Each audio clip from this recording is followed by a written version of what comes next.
আজ মহালয়া, পিতৃপক্ষের অবসান, দেবীপক্ষের শুরু। কিন্তু মহালয়ার আগেই বিপত্তি। ঘরকন্যার কাজ সমস্ত গুছিয়ে ট্রেনে করে ভক্তের বাড়ি রওনা দিয়েছিলেন গোপালপুরের মৃৎ কারখানা থেকে। ছেলে মেয়েদের ট্রেনে তুলে দিয়ে নিজেই আটকে গেলেন ট্রেনের গেটে।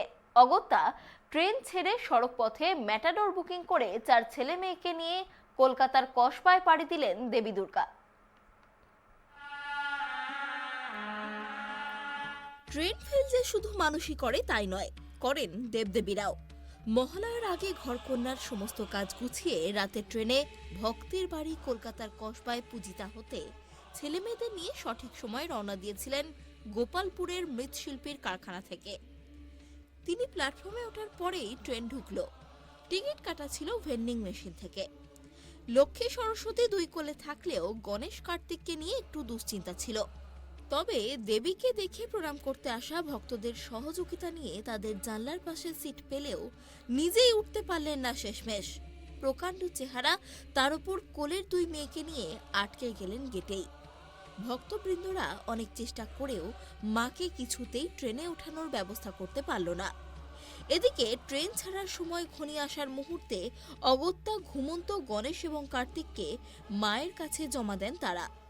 মৃৎশিল্পী সৌরভ সাহা অসাধারণ প্রতিমা বানালেও সামান্য 4 আঙুল উচ্চতা বেশি করে 40 টাকার ট্রেন ভাড়ার বদলে 4000 টাকা ভাড়া গুনলেন সড়ক পথে ম্যাটাডোর বুকিং করে।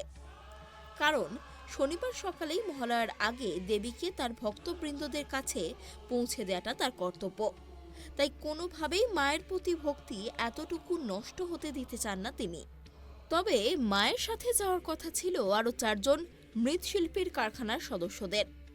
তাদের মধ্যে একজন সদস্য তন্ময় পাল জানিয়েছেন, বৃহস্পতিবার বেহালায় গেছে তাদের তৈরি দুর্গা প্রতিমা, শুক্রবার যাচ্ছে কসবায়, ভোরের ট্রেনে মানিকতলায় যাবে অপর এক দুর্গা প্রতিমা। দুর্গা ঠাকুর প্রতি বছরই এইরকম ভাবেই সেম দুর্গাপুজোর সময় হয়, কালী পুজোর সময় ঠাকুর যায়, সরস্বতী যায়, গণেশ যায়, এরকম ভাবেই ট্রেনে প্রতি বছর যায়। যাচ্ছিলেন দাদা?